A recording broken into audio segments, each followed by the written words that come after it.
अगर कोई मुझसे पूछे मनुष्य होने की कुछ कुछ लक्षण बता दो दीदी माँ, मनुष्य होना यानी क्या? मनुष्य होना, प्रातः हम अपने शिष्यों के साथ ये चिंतन कर रहे थे। मनुष्य होना, एषां न विद्या न तपो न दानं न ज्ञानं न शीलं न गुणो न धर्मः ते मृत्युलोके भुवि भारभूता मनुष्य रूपेण मृगाच्चरन्ति। मनुष्य का रूप है, पर जरूरी नहीं है कि मनुष्य है। अगर विद्या नहीं है, अगर तप नहीं है, अगर धर्म नहीं है, अगर दान नहीं है, अगर स्वभाव में शील नहीं है, समझ रहे हो? क्या क्या चाहिए? विद्या चाहिए, तप चाहिए, दान चाहिए, ज्ञान चाहिए, शील चाहिए, गुण चाहिए। फिर क्या होता है? फिर क्या होता है? फिर क्या होता है? बोलिए। और जीवन में धर्म का पदार्पण हो जाता है। फिर आप मनुष्य हैं। फिर क्या है आप? बोलिए ना। और कभी कभी हम दो पाए वाले पशु होते हैं, पशु मनुष्य, नर पशु, धन पशु। ना विद्या है, ना शील है, ना सौहार्द है, ना प्रेम है, ना आज्ञा पालन करने की प्रवृत्ति है, और ना अनुनय निवेदन ही सुनना जानता है। क्या है वो? बोलो ना बंधु। इसलिए सबसे पहले मनुष्य होने की प्रक्रिया में से गुजरना है, और श्री रामचरितमानस मनुष्य बनाने की प्रक्रिया है। रामचरितमानस का निमज्जन मंथन, इसमें उतरना, इसमें उतराना। और सबसे पहला अक्षर है वर्णानाम अर्थ संघानाम। पहला अक्षर क्या है? वर्ण। और रामचरितमानस का अंतिम अक्षर क्या है? दहतीनो मानवः वर्ण मानव। क्या है वर्ण? आपका वर्ण क्या है? आपका वर्ण क्या है? आपकी जात क्या है?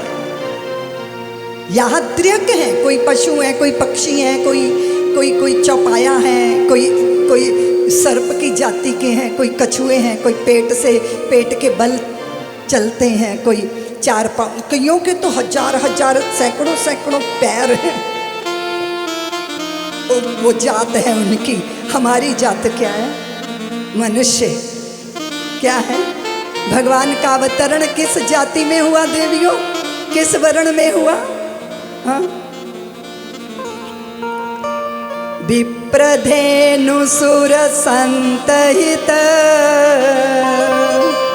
लीन मनुज अवतार। मनुष्य कैसे होंगे हम? मनुष्य होने की विधा क्या है? उसके लिए हमको जाना पड़ेगा अयोध्या कांड में। तो मनुष्य होना है, सबसे पहले क्या चाहिए? विद्या चाहिए। क्या चाहिए? विद्या चाहिए।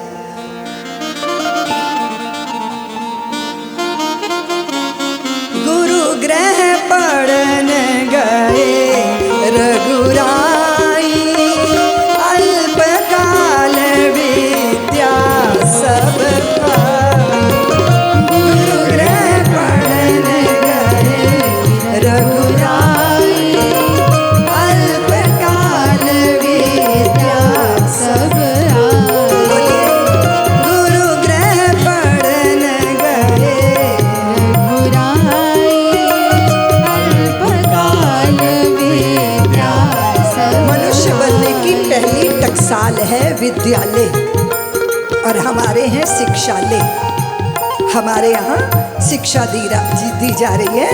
बच्चों को पढ़ने के बाद लगता है अच्छी जॉब लग जाए, अच्छी कंपनी में जॉब लग जाए, मल्टीनेशनल कंपनी में जॉब लग जाए, अच्छा पैकेज पैकेज होना चाहिए, उससे हम अच्छा घर बनाएंगे, अच्छी गाड़ी खरीदेंगे, मनचाहे कपड़े पहनेंगे, इंटरटेनमेंट करेंगे। तो अभी क्या हो रहा है? आप बीटेक क्यों कर रहे हो, बीबीए क्यों कर रहे हो, फैशन डिजाइनर क्यों बन रहे हो? बोलो ना। चार्टर्ड अकाउंटेंट क्यों बने, डॉक्टर इंजीनियर क्यों बने, क्यों? बोलो ना, बोलते क्यों नहीं? ये है शिक्षा, जिंदा रहने की शिक्षा। क्या है? जिंदा। और जिंदा तो पशु पक्षी भी रहते हैं कि नहीं? बोलिए ना। चोगा चुगना आता है ना उन्हें, बच्चे पैदा करना आता है ना उन्हें, पालना आता है ना उन्हें। और कपड़े तो उनको खरीदने ही नहीं है, क्योंकि भगवान ने उनको पहले कोट वोट पहनाकर भेजा है। सर्दी का भालू, आपने देखा दक्षिणी ध्रुव का भालू? कितने लंबे लंबे उस पे बाल होते हैं। भगवान ने संपूर्ण व्यवस्था की है। जीवित रहना तो पशु पक्षी भी जानते हैं देवियों, और इसके लिए होती है शिक्षा। लेकिन जिंदा रहना और जीने में फर्क होता है, जान रहे हो दीपालपुर वालों? जिंदा रहना और जीने में फर्क है। बोलो ना। जीना किसे कहते हैं और जिंदा रहना किसको कहते हैं? जिंदा रहना है खाना पीना सोना भोगना हंसना गाना रोना आना जाना। लेकिन जीवित प्राणी शव समान होता है जब उसका शिव के साथ संपर्क नहीं होता। जिंदा रहने और जीने में फर्क है। जब व्यक्ति जीता है तो वो मनुष्यत्व को धारण करता है, देवत्व को धारण करता है, मुमुक्षत्व को धारण करता है, और फिर वो परमात्मा के द्वार पर खड़ा होके दस्तक देता है, खोलो दया का द्वार हरि, अब खोलो दया का द्वार। अब आपको पाके आपका हो जाना है और मनुष्य तन को सार्थक बनाना है। क्या है ये? गुरु ग्रह गए पढ़न रघुराई, अल्पकाल विद्या सब पाई। और दूसरा मनुष्य होने का गुण क्या है? मनुष्य होने का गुण है दूसरा तप। क्या है? अगर आप अरण्य कांड को खंगाल के देखोगे तो फिर आप देखोगे लखन राम सिए कानन बसई, लखन राम सिए कानन बसई, भरत भवन बसई तप करनी, लखन राम सिए कानन बसई, भरत भवन बसई तप करनी। वहाँ तप है, और तप ये नहीं होता कि हमने धूनी रमाई है, तप ये नहीं होता कि मात्र हम उपवास हैं। तप ये भी होता है कि परिस्थितियों की प्रतिकूलताएं आपको जला रही हैं, अंदर ताप आप अनुभव कर रहे हो, और फिर भी आप शांत हो, फिर भी आप अपनी स्थिति में टिके हुए। इसलिए तप कहीं इस जंगल में ही नहीं होता देवियों। जानकी सिया लखन तप जंगल में है, कानन में है, पर भरत कहाँ है? बोलो ना। भरत तो भवन, और उनका तन जो है वो तपश्चर्या की आग में से गुजर रहा है। अपने अपने भीष्ट अभीष्ट को पूर्ण करने के लिए, बड़े बड़े लक्ष्यों की प्राप्ति के लिए मनुष्य तप करता है। देश की आजादी के लिए आपके वीरों ने तप किया ना। कारागार की कारी कोठड़ी में रहे वीर सावरकर। अभी वीर सावरकर के जन्मदिन पर देश के प्रधानमंत्री जी ने भारतीय संसद में उसका जब उद्घाटन किया, तो वो जिस दिन था ना, वो वीर सावरकर का जन्मदिन था। सोचो भारतीयों, इससे गौरव की कोई दूसरी बात हो सकती है? क्योंकि वीर सावरकर को न्याय नहीं दे पाया इस देश की संसद। समुंदर की उत्ताल तरंगों में जिन्होंने पौरुष का विलेख लिखा था, अंडमान की काली कोठड़ी की पत्थर की भीतियों पे जिन्होंने अपने दिल के लहू से वीरता की कहानी लिखी थी, भूल सकोगे? पापी अंग्रेजों ने जिनको कोल्लू का बैल जैसा जीवन व्यवहार किया था, कोल्लू का बैल, इतने पौंड तेल नारियलों में से निकालोगे तब सूखी रोटी खाने को मिलेगी। सोच सकते हो कितनी प्रतीक्षा, कितना तप। दीपालपुर वालों, एक बार फांसी पे चढ़ना आसान होता है, शूली पे चढ़ गई कहानी खत्म हो गई। पर पूरा जिंदगी शूली पे चढ़े रहना, पीड़ा भोगना, वेदना भोगना, और उसके बाद भी अपनी देशभक्ति को कम नहीं होने देना, इससे बड़ा तप भला और क्या हो सकता है। इसलिए भारत की भूमि तपियों की भूमि, भारत की भूमि यतियों की भूमि। फिर आपके जीवन में दान चाहिए। मेरे प्रभु श्री राम ने दान दिया। कौन सा दान दिया? सुख का दान दिया। सकल मुनिन के आश्रम जाए जाए सुख दी। अगर देने के लिए कुछ है तो क्या है देने के लिए? मैं वस्त्र दूं, मैं अन्न दूं, मैं जल दे दूं। भारतीय लोग तो अभी जब जेठ का नौ तपा तपता है तो जगह जगह छबीले लगाते हैं, सुराहियां घड़े में जल भर के रख देते हैं। हम तो पशु पक्षियों तक के दाने पानी की व्यवस्था करने वाले लोग हैं। और सबसे बड़ा दान क्या है? सबसे बड़ा बताइए।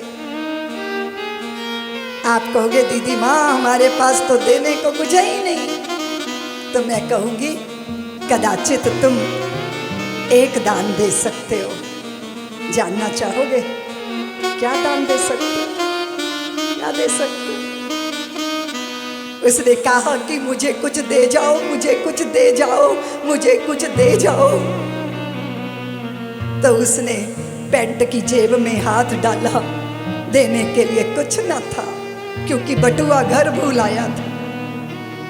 तो पास बैठ गया, भिखारी के पीठ पे हाथ फेरा, उसका हाथ पकड़ लिया, उसकी आंखों में आंखें डाल दी और कहा भैया आज तो बटुआ घर भूल आया, कल जरूर बटुआ लाऊंगा, तुम्हें कुछ दूंगा।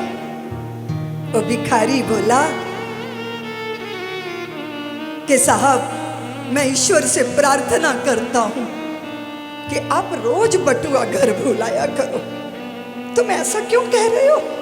उसने कहा लोगों ने हिकारत से, दया से मेरे ऊपर सिक्के उछाल उछाल के बहुत फेंके साहब, पर जीवन में आप पहले व्यक्ति मिले हो जिन्होंने मेरा हाथ पकड़ा, मेरे पास बैठे, मेरी आंखों में झांका, मेरी पीठ पर सहमति का हाथ रखा। आज आपने दिया है ना जो साहब, उसके लिए तो मैं जिंदगी भर तरसता रहा। आज आपने मुझे प्यार का दान दिया है, आज आपने मुझे सम्मान दिया है, आज आपने मुझे एहसास कराया है कि मैं भी प्यार पाने योग्य हूँ। आज जो आपने दिया, क्या है ये? क्या है ये? क्या द्रव्य है? क्या धन है? बोलो ना, क्या है ये? और कभी कोई हताशा हो, विषाद हो, नैराश्य हो, कोई अकेला अनुभव कर रहा हो, कोई असहाय अनुभव कर रहा हो, आप जाके हाथ पकड़ लो और कहो मैं हूं ना, मैं हूं ना। वो सबसे बड़ा, सबसे बड़ा। चारों तरफ नैराश्य घिरा हो और जाके तुम कहो अरे घबराने की कोई बात नहीं, इतनी बड़ी मुस्कान। तो सबसे बड़ा दान है मुस्कान दान। दे पाओगे? बोलो ना, मुस्कान का दान।